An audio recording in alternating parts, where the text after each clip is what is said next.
Welcome back, listeners, to your national award-winning news talk program, Let's Talk America. Well, of course, here on the program, we put the spotlight on those trending topics you want to know more about. And I don't need to tell anyone that when it comes to technology, many of us have feelings, right? And perhaps it depends on the generation you belong to. Is it Generation Y? Are you a millennial? Are you a Generation Xer? Yay, are you a baby boomer?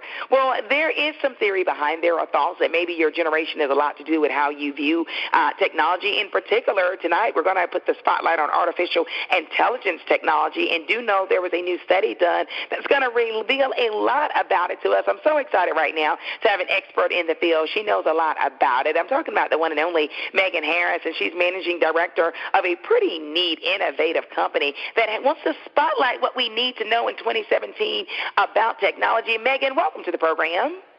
Thanks so much for having me, Shana. Excited to have us on. Now, first, tell us about your company. I know it's pretty innovative how you all look at market research and technology. Explain. So I'm managing director of a company called Syzygy. We are a global marketing and technology agency, and I run the North America offering for Syzygy. And the interesting thing about Syzygy is we help brands create experiences for their consumers, and more, the way that brands are creating these experiences is through technology and machine learning and artificial intelligence. So Syzygy, our company, recently launched a new study about AI. It's called Sex, Lies, and AI. It's, whenever you put sex in the title, it's catchy, so hopefully it's a good hook. But we surveyed about 2,000 Americans across the nation to get their thoughts and feelings about AI. Yes. Wow. I mean, I think when we talk about AI, use that shortcut or the acronym, if you will, I think when you talk about baby boomers, my parents' generation, it can be a different, even emotional effect listening to that word or acronym versus someone that's in a millennial generation. I know this new study told us some revealing, eye-opening information about how we view artificial intelligence, right? Definitely. So out of the 2,000 people surveyed in America, about 45% of adults describe their feelings towards AI as interested. But almost the same amount, about 41%, cite being quite concerned or skeptical about AI. But when it comes to, like you said, different generations, the millennial generation, the younger generation, seems to have more hope and understanding about what AI can do for our culture. I have to ask this, and I think this is a very important money question. Why do you think that millennials respond very different versus even Generation Xers right above them? Well, I think the millennial generation, and actually the generations below them, so Generation Z and even Centennials, they are digital natives. So actually, they were born into a culture and society where digital and tablets and computers and smartphones and technology is just part of their being. And so they've never known anything different. So it's not such a fear that AI is coming up because it's just another digital, another technology in their life. Also, when it comes to millennials, I think they're used to on-demand services that technologies provides them. So if you think about it, Netflix and Amazon, they already are getting recommendations when you watch those kind of TV programs. You have Siri, you have Alexa, it's in their culture. So when it comes to millennials, their feelings toward AI tend to be positive. So about 29%, which is the highest among all of the generations surveyed, are more about accepting artificial intelligence into their lives. I see. I think it makes sense. I think a lot of it is depending on maybe the generation you're born into and what you've been exposed to the earlier you are. Now, I have another angle I want to go. Let's talk about genders in terms of females. I mean, do women or men respond more to artificial intelligence? Do we know this from the survey? We know a little bit about that. So American women from the survey are more worried about AI than men are. I think more women than men report feeling concerned and skeptical, while more men than women report feeling excited and optimistic. I think women are more fearful around their job duties being automated by AI over the next 5 years than men are. I think they feel vulnerable. At least that's what the survey is telling us.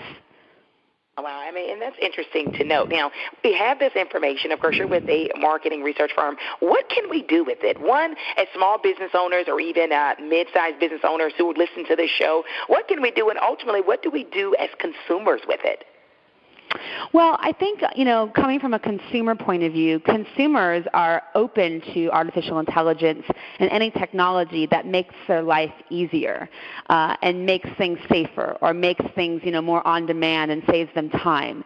And as long as things are being useful to the consumer, they're open to AI. So I think it's the marketing industry's responsibility that if they are going to use artificial intelligence to speak to their consumers, to use it in an ethical way that actually makes the lives of their consumers better.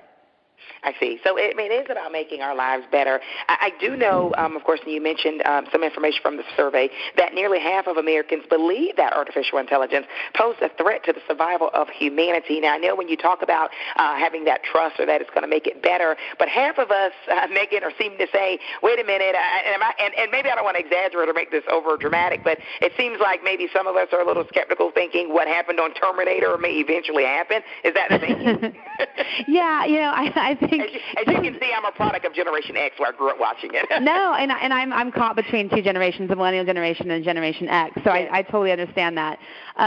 It is a little bit scary for a lot of people, especially what we found in our survey, because it's still unknown. So whenever there's something that's unknown and that's new, there's always going to be questions. I think it's just the time of change, right? So if you remember 10 years ago, especially with consumers, the internet boomed and we were all buying things online, and that was very scary for everyone to start buying things online and putting their credit card online. It was just getting used to this new culture. Now artificial intelligence is here, and I think it's going to be the same learning curve for our society to get used to it. I do think, though, and in our survey, we talk about some ethical guidelines in which the marketing industry and businesses can start regulating things. I think what we heard from consumers in the survey is that if artificial intelligence were to be used in their digital experiences, they would want the marketing industry to use a code of ethics. Our code of ethics is around doing no harm, building trust, not being, concealing anything, and also being helpful. I see. And I think ultimately it does have to boil down to helpfulness. I think many responsible individuals would love to see that code of ethics, though, developed along a way where it's some sort of uniform standard, right? Not one company doing what they want and the other sort of following the rules in place. Yeah, exactly. That's what we're hearing from the consumers. Wow. What eye-opening information for all of us to keep in mind. From your perspective, I know obviously you're with a marketing firm, but where do you see artificial intelligence in the next 5 to 10 years in the American society? Well, I think, I do come from a marketing and technology perspective, so I'll stick with that. I do think that, what we've seen right now with artificial intelligence, with Siri and Alexa and how it's helping artificial intelligence making recommendations for better choices in our lives, I think artificial intelligence has a great opportunity to actually make our society and culture better and to help us out. And to make us more safe. I do think there's a double-sided sword, and that's why we need some human checks and balances to make sure that's where we want to go with it.